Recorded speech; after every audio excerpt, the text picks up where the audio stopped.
Start करते हैं 12th class geography की यूनिट 3 के चैप्टर 6 से सेकेंडरी एक्टिविटीज़। इससे पहले की वीडियोस के लिए आप नीचे डिस्क्रिप्शन बॉक्स में चेक कर सकते हैं।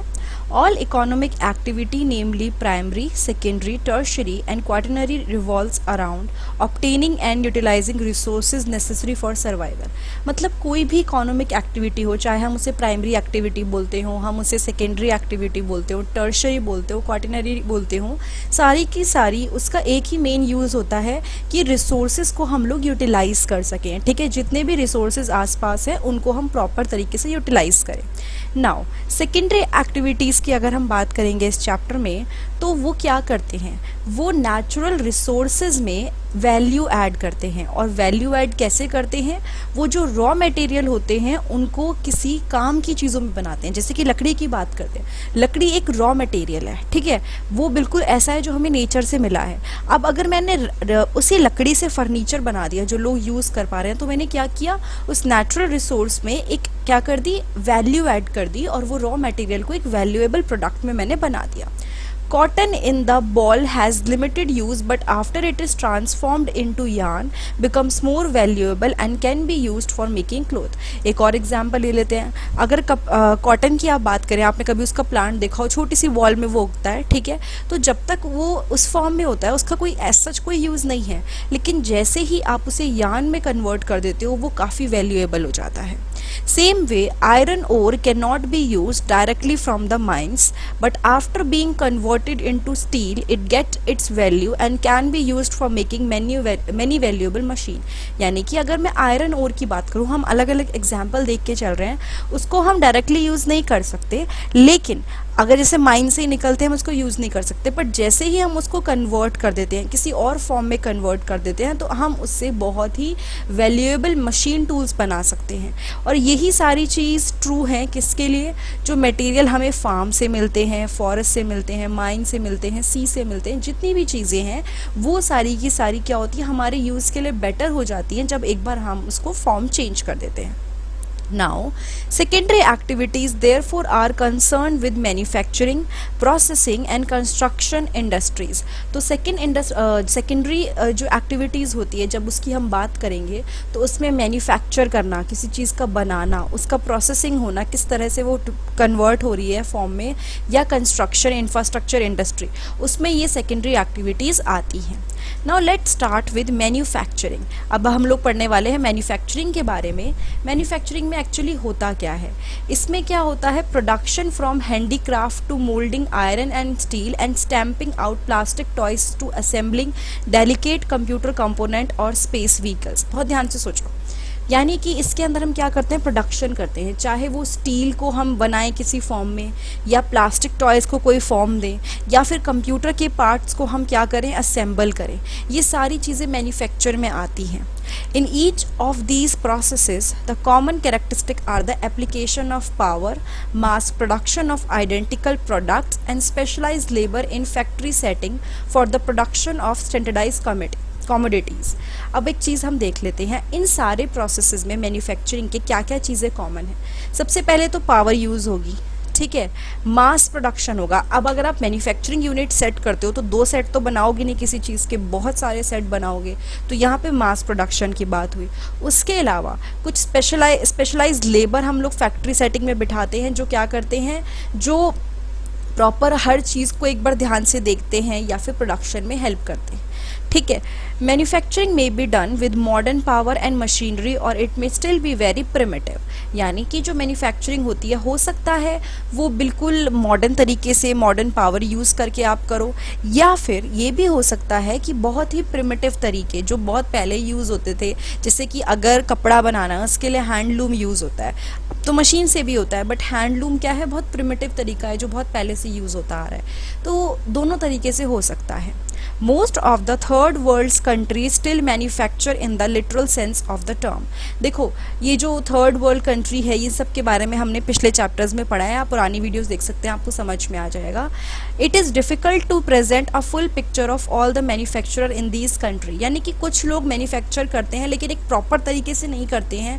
हम अगर सारे के सारे मैन्युफैक्चरर को एक लिस्ट में लिख के रखें कि कौन कौन है तो पॉसिबल नहीं है।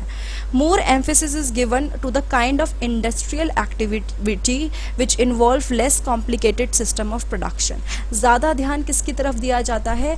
इंडस्ट्रियल एक्टिविटी की तरफ, जिसमें क्या होता है थोड़े से कम कॉम्प्लिकेटेड सिस्टम्स को हम यूज़ करें प्रोडक्शन के लिए। Now characteristic of modern large scale manufacturing, जो आजकल लार्ज स्केल पे कोई चीज़ मैन्युफैक्चर होती है उसके बारे में हम कुछ कैरेक्टरिस्टिक्स, कुछ फीचर्स पढ़ते हैं।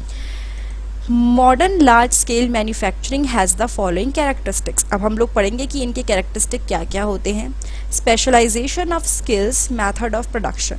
Under the craft method factory produce only a few pieces which are made to order, यानी कि अगर हम क्राफ्ट मेथड की बात करते हैं जो फैक्ट्री प्रोड्यूस करती है तो कुछ पीसेस वो बनाती है, ठीक है, कुछ ही पीसेस जो क्या होते हैं कई बार ऑर्डर मिले होते हैं या फिर जिनको बाद में असेंबल किया जाना होता है। So the cost are high, तो इसकी कॉस्ट क्या होती है, थोड़ी महंगी होती है। दूसरी अगर तरफ हम देखें तो mass production involve production of large quantities of standardise parts by which each worker performing only one task repeatedly. जब हम बात करते हैं मास प्रोडक्शन की, मास यानी बहुत ज़्यादा अमाउंट में प्रोडक्शन होता है।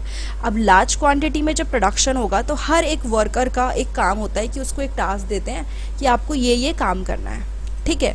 Now let's start with manufacturing industry and manufacturing industries. अभी देखो इसको थोड़ा सा डिटेल में पढ़ लेते हैं। मैन्युफैक्चरिंग का एक्चुअल मीनिंग है हाथ से बनाना, लेकिन नाउ इसका जो मतलब बन चुका है वो बन चुका है मेड बाय मशीन्स, क्योंकि बहुत सारी चीज़ें मशीन से बनती हैं। It is essentially a process which involve transforming raw material into finish good of higher value for sale in local और डिस्टेंट मार्केट। लाइक जो रॉ मटेरियल होता है उसको क्या करते हैं, ट्रांसफॉर्म कर देते हैं किसी और ऐसे वैल्यूएबल प्रोडक्ट में जिसको मार्केट में बेचा जा सके। Conceptually an industry is a geographically located manufacturing unit maintaining books of account and record under a management system. तो इंडस्ट्री में क्या होता है, जो एक जगह पे लोकेटेड होती है और वहाँ पे प्रॉपर मैन्युफैक्चरिंग यूनिट होती है जो देखती है कि कितनी चीज़ें बन रही हैं, क्या हो रहा है, कहाँ जा रहा है। As the term industry is comprehensive, it is also used as synonymous with manufacturing. वैसे तो जो इंडस्ट्री का मतलब है वो क्या है कि जहाँ पे मैन्युफैक्चरिंग यूनिट है, जहाँ पे हर चीज़ का ध्यान रखा जा रहा है। लेकिन अब क्या हो गया है, इंडस्ट्री और मैन्युफैक्चरिंग दोनों को सेम समझा जाने लगा है, लाइक सिनोनिम्स समझा जाने लगा है, सेम ही मतलब वाले। When one uses term like steel industry and chemical industry one thinks of factory and processes.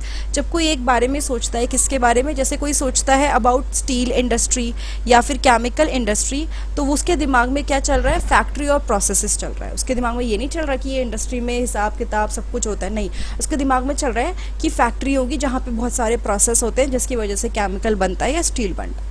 But there are many secondary activity which are not carried on in factories, such as what is now called the entertainment industry and tourism industry etc. तो यहाँ पे बहुत सारी ऐसी भी activities हैं, secondary activities जो factories में नहीं होती है, जिसको हम लोग आजकल एंटरटेनमेंट इंडस्ट्री बोल देते हैं या फिर टूरिज्म इंडस्ट्री बोल देते हैं।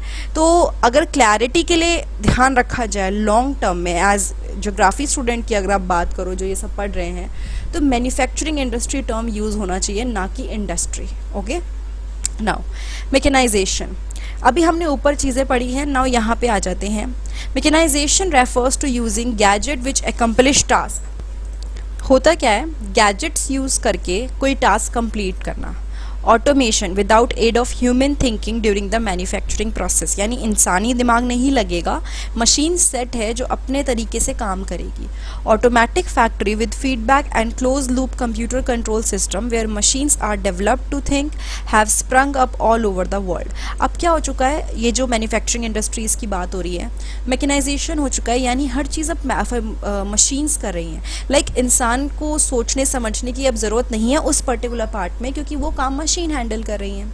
Now let's talk about technological innovation. जब हम बात कर रहे हैं इन सब की, तो टेक्नोलॉजिकल इनोवेशन का मतलब क्या है कि हम लोग जो टेक्नोलॉजी में नई चीज़ें आई हैं, जो इनोवेशन आई है, नई चीज़ों की खोज हुई है। Technological innovation through research and development strategy are an important aspect of modern manufacturing for quality control, eliminating waste and inefficiency and combating pollution. यानी कि जो टेक्नोलॉजी में चेंजेस आए हैं, इनोवेटिव आइडियाज़ आए हैं, रिसर्च और डेवलपमेंट स्ट्रैटेजी यूज़ करके क्या हुआ है, मॉडर्न मैन्युफैक्चरिंग यूज़ हो रही है क्वालिटी कंट्रोल के लिए। चीज़ों को बहुत ध्यान से देख के करते हैं, वेस्ट ज़्यादा ना हो, इनएफिशिएंसी भी ना हो, मतलब कोई भी मशीन है तो काम अच्छे से करे, एफिशिएंटली करे, उसके अलावा पोल्यूशन भी कम हो। ठीक है। ऑर्गेनाइजिंग स्ट्रक्चर एंड स्ट्रैटिफिकेशन, जब हम बात कर रहे हैं ऑर्गेनाइजेशनल स्ट्रक्चर एंड स्ट्रैटिफिकेशन की, तो मॉडर्न मैन्युफैक्चरिंग को हम उसके कुछ कैरेक्टरिस्टिक्स दे रखे हैं। क्या है वो? कॉम्प्लेक्स मशीन टेक्नोलॉजी, एक तो मशीन होगी, प्रॉपर कॉम्प्लेक्स टेक्नोलॉजी उसकी होगी। कुछ एक्सट्रीम स्पेशलाइजेशन होगा या डिवीजन ऑफ लेबर होगा प्रोड्यूस करने के लिए more good with less effort. यानी कि देखो, एक्सट्रीम स्पेशलाइजेशन, जैसे कि अगर एक फैक्ट्री भी है तो वहाँ पे ऐसा नहीं है कि सब कुछ एक ही जगह पे हो जाता है, वहाँ अलग अलग यूनिट होती हैं। जैसे कि एक जगह जहाँ पे समझ लो टॉफ़ी बन रही है तो जहाँ पे शुगर सॉल्यूशन मिल रहा है, एक जगह जहाँ पे उसमें फ्लेवर्स डल रहे हैं, एक जगह जहाँ पे उसको कटने का काम हो रहा है, एक जगह जो पैकिंग का काम हो रहा है। तो ये क्या है? Specialisation plus division of labour, काम बटा हुआ है ताकि ज़्यादा से ज़्यादा सामान प्रोड्यूस हो कम से कम मेहनत में और कम से कम पैसों में। ठीक है। वास्ट कैपिटल की बात करें तो यानी कि वो चीज़ें जैसे कि मशीन वगैरह हो गई, जितनी भी चीज़ें हैं वो एसेट्स, जो मशीन्स वगैरह या इक्विपमेंट यूज़ होते हैं कोई भी चीज़ प्रोड्यूस करने के लिए। कई बार तो क्या होता है, कैपिटल बताता है कि उस कंट्री की उस फैक्ट्री की फाइनेंशियल कंडीशन कैसी है। लार्ज ऑर्गेनाइजेशन, बड़ी बड़ी ऑर्गेनाइजेशन होती हैं, घर में बैठ के तो मैन्युफैक्चरिंग होती नहीं है। एग्जीक्यूटिव ब्यूरोक्रेसी, अब ये लोग क्या देखते हैं, एग्जीक्यूटिव ब्यूरोक्रेसी में जितने भी लॉज होते हैं, पॉलिसीज़ होते हैं, वो सब आ जाती हैं। तो ये चीज़ों का भी ध्यान रखना पड़ता है। Now uneven geographic distribution, major concentration of modern manufacturing have flourished in few number of places। यानी कि जहाँ भी नई मॉडर्न टेक्नोलॉजीज़ वगैरह क्रिएट हो रही हैं, मैन्युफैक्चरिंग यूनिट्स बन रही हैं, नई कुछ ही जगह पे हैं। ये क्या करती है, टोटल वर्ल्ड के पूरे वर्ल्ड के लैंड में सिर्फ 10% एरिया कवर करती हैं। These Nations have become the centre of economic and political power. और ये जो नेशंस हैं जहाँ पे ये सब हो रहा है वो काफ़ी सेंटर बन चुके हैं, मेन बन चुके हैं किसका? इकोनॉमिक एंड पॉलिटिकल पावर का। However, in terms of the total area covered, manufacturing sites are much less conspicuous and concentrated on much smaller areas than that of agriculture due to greater intensity of processes। देखो, इसका मतलब क्या है? यहाँ पे एक चीज़ लिखी है कि चाहे वो कम एरिया कवर करती हों फैक्ट्रीज़ वगैरह, लेकिन अगर आप ध्यान से देखो तो फैक्ट्री वगैरह में क्या होता है, बहुत लार्ज नंबर में लोग एम्प्लॉयड होते हैं। ठीक है। Manufacturing site are much less conspicuous and concentrated on much smaller area, कम एरियाज़ में कंसनट्रेटेड है एज़ कम्पेयर टू एग्रीकल्चर। अब होता क्या है, नीचे देखो, 2.5 square kilometre of the American corn belt usually include about 4 large farms employing about 10 to 20 workers supporting 50 to 100%। यानी कि एक छोटा सा एरिया एक बड़ा एरिया ले लिया जिसमें बताया कि भाई लार्ज फार्म जितना साइज़ है, 4 लार्ज फार्म जितना, और वहाँ पे 10 से 20 वर्कर हैं जो कुछ 50 to 100 लोगों को सपोर्ट कर रहे हैं। लेकिन अगर सेम एरिया में कई इंटीग्रेटेड फैक्ट्रीज़ हैं तो वो 10-20 लोगों को सपोर्ट नहीं करेंगे, they will support thousands of worker. तो उसी की बात हो रही है। Industries maximise profit by reducing cost, यानी कि अपना क्या करती हैं, वो प्रॉफिट बढ़ाती हैं पैसे कम करके, कम लागत में ज़्यादा काम बढ़ाती हैं। Therefore industry should be located at points where the production cost are minimum. तो इंडस्ट्रीज़ कहाँ पे लोकेटेड होनी चाहिए, जहाँ पे जो भी चीज़ उनकी बन रही है वो उनको पैसा क्या हो रहा है, मतलब देखो प्रोडक्शन कॉस्ट मतलब किसी चीज़ के बनने का प्राइस। तो इंडस्ट्री ऐसी जगह पे लोकेटेड होनी चाहिए जहाँ पे उनको प्रोडक्शन कॉस्ट बहुत कम पड़े। फॉर एग्जांपल कोई अगर आयरन ओर से कुछ आयरन बना रहा है, तो अगर आप समझ लो वो दूसरी स्टेट से ला रहा है आयरन, तो भाई आना जाना, स्टोर करना, सब कुछ करने में तो उसका पैसा वैसे ही खर्च हो जाएगा। लेकिन वहाँ जहाँ उसको आयरन ओर मिल रहा है, वहीं की अगर आसपास एक फैक्ट्री सिचुएटेड है जो उससे कुछ सामान बना रही है, तो वहाँ पे प्रोडक्शन कॉस्ट क्या हो जाएगी, अपने आप कम हो जाएगी। कुछ फैक्टर्स जो इंडस्ट्रियल लोकेशन को इन्फ्लुएंस करते हैं उनके बारे में हम लोग पढ़ेंगे। सबसे पहले access to market. The existence of a market for manufactured good is the most important factor in the location of industries। यानी मार्केट का मतलब क्या है? अगर आप बिस्किट की फैक्ट्री बना रहे हो तो बिस्किट की फैक्ट्री ऐसी दूर जगह पे है, लेकिन मार्केट जहाँ पे लोग एक्चुअली उसको खरीदते हैं वो वहाँ है ही नहीं, तो उनके लिए तो लॉस है जो बना रहे हैं। तो क्या बोला कि जो एग्जिस्टेंस है मार्केट का, मार्केट मतलब market means people who have a demand for these goods and also have the purchasing power, ताकि वो क्या कर सके, उन चीज़ों की डिमांड भी हो और इन चीज़ों को खरीद भी सके। Remote area inhabited bye a few people offer small market, यानी कि छोटे ऐसे दूर दूर के एरिया जहाँ पे कुछ लोग होते हैं, वहाँ पे मार्केट इतना बड़ा नहीं होता, छोटा एरिया होता है, छोटी जगह होती है, ज़्यादा लोग नहीं होती, आबादी नहीं होती, तो मार्केट की डिमांड नहीं होती। The developed region of Europe, North America, Japan, Australia provide large global market as the purchasing power of the people is very high। यानी कि ये जो जितने भी जगह बोली हैं ये काफ़ी ग्लोबल मार्केट, यानी पूरे पूरे सारे देशों के लिए ग्लोबल मार्केट हैं, क्योंकि यहाँ पे क्या है, परचेजिंग पावर जो है लोगों की वो काफ़ी ज़्यादा है, लोग खरीद सकते हैं। The densely populated region of south and south east Asia, जहाँ पे बहुत लोग हैं साउथ और साउथ ईस्ट एशिया में, वो भी लार्ज मार्केट प्रोवाइड करते हैं। कुछ इंडस्ट्रीज जैसे कि एयरक्राफ्ट मैन्युफैक्चरिंग, इन सब का ग्लोबल मार्केट होता है, और जो आर्म्स इंडस्ट्री है उनका भी ग्लोबल मार्केट होता है, यानी कि जो आपके वेपन्स वगैरह, गन वगैरह जो मिलिट्री को सप्लाई या देश को सप्लाई करते हैं, इनका मार्केट भी ग्लोबल है। Now access to raw material, ये तो एक हमने देखा एक्सेस टू मार्केट जहाँ पे लोग परचेज करते हैं, बट रॉ मटेरियल क्या होता है? जो भी रॉ मटेरियल इंडस्ट्री यूज़ करती हैं वो सस्ता होना चाहिए और इजीली ट्रांसपोर्ट हो जाए। Industries based on cheap, bulky and weight losing material are located close to the source of raw material such as steel, sugar and cement industry, यानी कि वो इंडस्ट्री जिनका रॉ मटेरियल क्या होता है, सस्ता हो, आसपास हो, या ओर्स वगैरह पर डिपेंडेंट होता है, तो उनकी इंडस्ट्रीज भी उन मटेरियल के मिलने की जगह से बहुत पास होती है। Perishability is a vital factor for the industry to be located closer to the source of the raw material, कोई चीज़ ख़राब ना हो, ये चीज़ बहुत ज़रूरी है, इसलिए इंडस्ट्री जहाँ पे रॉ मटेरियल मिल रहा है उसके पास ही होती है।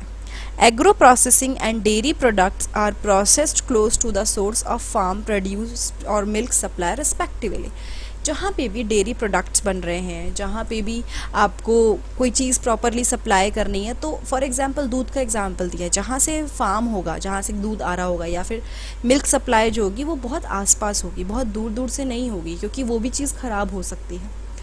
Access to labour supply, labour supply एक बहुत ही इंपॉर्टेंट फैक्टर है इंडस्ट्री की लोकेशन में। क्या होता है, कोई भी मैन्युफैक्चरिंग के लिए, फैक्ट्रीज चलाने के लिए लेबर की ज़रूरत होती है, लोगों की ज़रूरत होती है जो काम करें। Increasing mechanisation, automation and flexibility of industrial processes have reduce the dependence of industry upon the labour. एक टाइम था जब हर एक चीज़ इंसान करते थे, चाहे पैकिंग हो, चाहे कोई चीज़ बनाना हो, मिक्सिंग हो। अब क्या हो गया, रिवोल्यूशन आया है, फैक्ट्रीज इतनी क्रिएट हो गई हैं कि मशीन्स भी मिलने लगी हैं, तो लोगों को अब कुछ भी बनाने में प्रॉब्लम नहीं होती है, तो उनकी जो डिपेंडेंस थी लेबर पे वो अपने आप कम हो गई है। ठीक है। Now access to sources of energy, अगर एक इंडस्ट्री है तो उसको सप्लाई चाहिए होगी, पावर सोर्स चाहिए होगा।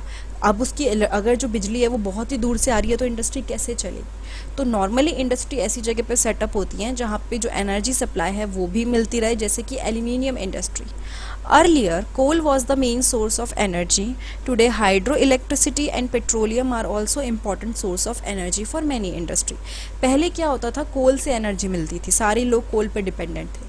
फिर धीरे धीरे हाइड्रो इलेक्ट्रिसिटी, पानी से जो इलेक्ट्रिसिटी उपजती है, मतलब बनती है, या पेट्रोलियम, ये काफ़ी इंपॉर्टेंट सोर्स हो चुके हैं एनर्जी फॉर इंडस्ट्रीज। ठीक है। Now access to transportation and communication facilities, हम सारे वो फैक्टर्स देख रहे हैं जो इंडस्ट्री देख के चलती है। Speedy and efficient transport facility to carry raw material to the factory and move finished good to the market are essential for the development of industry। आप एक केस इमेजिन कीजिए, आपके पास एक फैक्ट्री है, ठीक है। तो फैक्ट्री अगर आपके पास है तो आप दो चीज़ें देखोगे कि जहाँ से मेरा सामान आएगा, रॉ मटेरियल, वो मेरे को बहुत जल्दी मिल जाए, और जब मैं मार्केट में अपना सामान भेजूंगा तो वो मुझे बहुत जल्दी पहुँच जाए। तो उसके लिए लिखा है कि transport facility should be speedy for the raw material जो फैक्ट्री में आएगा, या फिर जो सामान ऑलरेडी बन चुका है वो मार्केट में जाएगा। The cost of transport plays an important role in the location of industrial unit, यानी कि जो ट्रांसपोर्ट की कॉस्ट है वो बहुत इंपॉर्टेंट रोल प्ले करती है। अगर पास की जगह है तो ज़्यादा कॉस्ट नहीं होगी। ऐसा तो नहीं है कि भैया एक स्कूटर पे सामान ला सकते हो, नहीं, आप बड़े बड़े ट्रक आते हैं, बड़ी बड़ी मतलब अलग अलग चीज़ें यूज़ होती हैं सामान के लिए, तो ट्रांसपोर्ट का कॉस्ट भी बढ़ता है। तो वो कम करने के लिए सबसे बेस्ट ऑप्शन क्या है कि आप डायरेक्टली क्या करो, अपना जो भी ट्रांसपोर्टेशन है उसको कम कर दो, लाइक ज़रूरत कम पड़े। वेस्टर्न यूरोप और ईस्टर्न नॉर्थ अमेरिका में डेवलप्ड ट्रांसपोर्ट सिस्टम है जिन्होंने क्या करा है, जो जहाँ पे इंडस्ट्री है वहीं पे इकट्ठा होना शुरू हो गए हैं। Modern industry is inseparably tied to transportation system. अगर आप आजकल की इंडस्ट्रीज़ की बात करो, सबके सब बंधे हुए हैं ट्रांसपोर्टेशन है। विदाउट द ट्रांसपोर्टेशन, आना जाना, इट इज़ नॉट पॉसिबल कि कोई इंडस्ट्री रन करे। Improvement in transportation led to integrated economic development and regional specialization of manufacturing। जब ट्रांसपोर्टेशन बेटर होगा तो जो इकोनॉमिक डेवलपमेंट है सबके साथ मिलके जो चल के जो हो रही है, प्लस जो रीजनल स्पेशलाइजेशन है या मैन्युफैक्चरिंग उस जगह की है वो बेटर होती है। Communication is also an important need for industries for the exchange and management of information। ठीक है, कम्युनिकेशन, आपस में कोई भी चीज़ इधर उधर हो रही है या आदान प्रदान हो रहा है, एवरीथिंग इज़ वेरी इंपॉर्टेंट ताकि प्रॉपर एक्सचेंज हो इंडस्ट्रीज़ में। अब अगर तुम किसी फैक्ट्री से बात ही ना करो जहाँ से रॉ मटेरियल आ रहा है या फिर जहाँ से आप ला रहे हो या जहाँ मार्केट में जा रहे हो, वहाँ पे कोई कम्युनिकेशन ही नहीं है, बातचीत ही नहीं है, तो कैसे आपका क्या फैक्ट्री रन करेगी? नहीं कर पाएगी। गवर्नमेंट पॉलिसी, अब क्या होता है, एक प्रॉपर अगर आप कोई भी इंडस्ट्री सेटअप करते हो तो पॉलिसीज़ होती हैं जो फॉलो करनी होती हैं, कुछ लॉज होते हैं which you are suppose to follow, तो उसी की बात हो रही है। तो वो सब देखते हुए एक इंडस्ट्री सेटअप होती है एक पर्टिकुलर एरिया में। कोई एक एरिया में अगर मना हो गया कि यहाँ पे इंडस्ट्री सेट नहीं हो सकती, तो आप ज़बरदस्ती तो करोगे नहीं। Now access to agglomeration economies link between industry, यानी कि कुछ इंडस्ट्रीज़ को बेनिफिट होता है किससे, कि जो लीडर इंडस्ट्री है या बाकी की इंडस्ट्रीज़ आसपास हैं। These benefits are termed as agglomeration economy, यानी कि अब हुआ क्या, एक बड़ी सी फैक्ट्री पास में है और उस फैक्ट्री की वजह से जो आपका भी ट्रांसपोर्ट है, मार्केट है या बाकी चीज़ें लेने देने पे बहुत फ़र्क पड़ रहा है। तो ये इसको हम बोलते हैं एग्लोमेरेशन। जब बड़ी इंडस्ट्री या लीडर इंडस्ट्री जो उस एरिया की है या उस फील्ड की है वो होने से जब सबको फ़ायदा होता है। Savings are derived from the linkages which exist between different industries.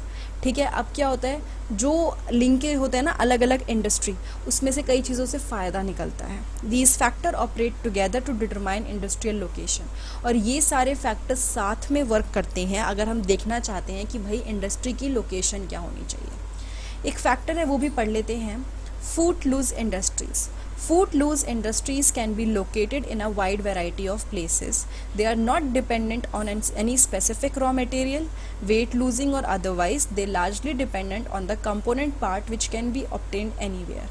यानी कि जो फूटलूज इंडस्ट्रीज़ होती हैं वो ज़रूरी नहीं है कि जहाँ पे रॉ मटेरियल मिल रहा है वहीं पे प्रेजेंट हो, जैसे कि बाकी इंडस्ट्रीज़ के साथ होता है। ये डायरेक्टली रॉ मटेरियल पे डिपेंड नहीं होती, ये अलग अलग पार्ट्स पे डिपेंडेंट होती हैं जो उन्हें कहीं से भी मिल सकते हैं। They produce in small quantity and also employ a small labour force. कम स्मॉल क्वांटिटी में चीज़ें प्रोड्यूस करते हैं। दूसरी चीज़, लेबर फोर्स भी कम चाहिए, और दूसरी ये पॉल्यूशन भी नहीं फैलाते, तो ज़्यादा इनको लॉज वगैरह का, पॉलिसीज़ का ध्यान नहीं रखना पड़ता। जो इम्पॉर्टेंट फैक्टर है उनकी लोकेशन में वो क्या है, रोड नेटवर्क प्रॉपर होता है। ठीक है, now classification of manufacturing industries. Manufacturing industries are classified on the basis of their size, input, raw material, output, products and ownership. जो मैन्युफैक्चरिंग इंडस्ट्रीज़ होती हैं हम उनको क्लासीफाई कर सकते हैं, यानी अलग अलग कर सकते हैं। किस बेसिस पे, उनके साइज़ पे या क्या चीज़ें रॉ मटेरियल है उस पे। दूसरी चीज़ क्या आउटपुट है या प्रोडक्ट है या ओनरशिप, किसकी है वो इंडस्ट्री। ठीक है, इंडस्ट्रीज़ बेस्ड ऑन साइज़। पहली बात कर लेते हैं, इंडस्ट्री जो साइज़ के ऊपर डिपेंडेंट होती हैं। The amount of capital invested, number of workers employed and volume of production determine the size of industry. अब हम अगर साइज़ ऑफ इंडस्ट्री बोल रहे हैं तो उसमें क्या क्या आता है, कितना पैसा लगाया है, जो वर्कर्स हैं कितने एम्प्लॉयड हैं, ठीक है, जो प्रोडक्शन हो रहा है वो कितना हो रहा है। तो डिपेंड करता है कि कितना प्रोडक्शन हो रहा है, साइज़ क्या है इंडस्ट्री का। और दूसरी चीज़, आप इंडस्ट्री को क्लासीफाई कर सकते हो किस बेसिस पे, कि घर के अंदर चल रही है, कॉटेज में है, छोटी सी जगह में, स्मॉल स्केल इंडस्ट्री है, लार्ज स्केल इंडस्ट्री है। ये सारी चीज़ें हैं जो भी आपको मैन्युफैक्चरिंग इंडस्ट्रीज़ को क्लासिफाई करने में हेल्प करती हैं। ठीक है, नीचे एक छोटा सा टेबल है, एक्चुअली बड़ा टेबल है, जिसमें आप देख सकते हो साइज़, इनपुट, रॉ मटेरियल, यानी कि साइज़ के अकॉर्डिंग किस तरह से हम क्लासीफाई कर सकते हैं इंडस्ट्री को। ठीक है, इनपुट रॉ मटेरियल की, वो जो रॉ मटेरियल है वो कहाँ से आ रहा है, क्या वो फॉरेस्ट बेस्ड है, क्या वो एनिमल से आ रहा है, क्या वो केमिकल बेस्ड है, क्या वो मिनरल बेस्ड है, मतलब कि क्या आयरन वगैरह है, या फिर नॉन मेटेलिक है जैसे कि सीमेंट हो गया, क्या एग्रो बेस्ड है, या फिर आउटपुट प्रोडक्ट पे मतलब बेसिक आ रहा है कि आयरन और स्टील बन रहा है, या फिर कंज्यूमर के लिए बन रहा है जैसे कि बिस्किट, टेक्सटाइल, व्हीकल। और ओनरशिप मतलब किसको ओनरशिप मिली हुई है, कि पब्लिक है या प्राइवेट है या फिर जॉइंट सेक्टर है। तो ये सारी चीज़ें हैं जो डिटरमाइन करती हैं या फिर हमें हेल्प करती हैं कि हम इंडस्ट्रीज़ को क्लासीफाई कर सकें। तो इस पूरे अगर आप इसको देख लेंगे तो आपको समझ में आ जाएगा क्लासिफिकेशन ऑफ इंडस्ट्री। तो ये हमारा पार्ट 1 था चैप्टर 6 का, दैट इज़ सेकेंडरी एक्टिविटी। अगर ये वीडियो आपको अच्छी लगी है तो प्लीज़ लाइक, कमेंट, सब्सक्राइब और शेयर करना मत भूलिएगा। उसके अलावा अगर आपको और चैप्टर्स देखने हैं ज्योग्राफी के तो नीचे आपको डिस्क्रिप्शन बॉक्स में सारे लिंक मिल जाएंगे, वरना मेरे चैनल पर डायरेक्टली जाइए, वहाँ पे आपको सब्जेक्ट और क्लास के अकॉर्डिंग प्लेलिस्ट बनी मिलेंगी, जिसमें आप पर्टिकुलर सब्जेक्ट पे या क्लास पे क्लिक करके आपको जो भी चैप्टर चाहिए वो आपको मिल जाएंगे। Thank you so much. और पार्ट 2 इसका जो है वो भी आपको नीचे लिंक में मिल जाएगा। Thank you so much again.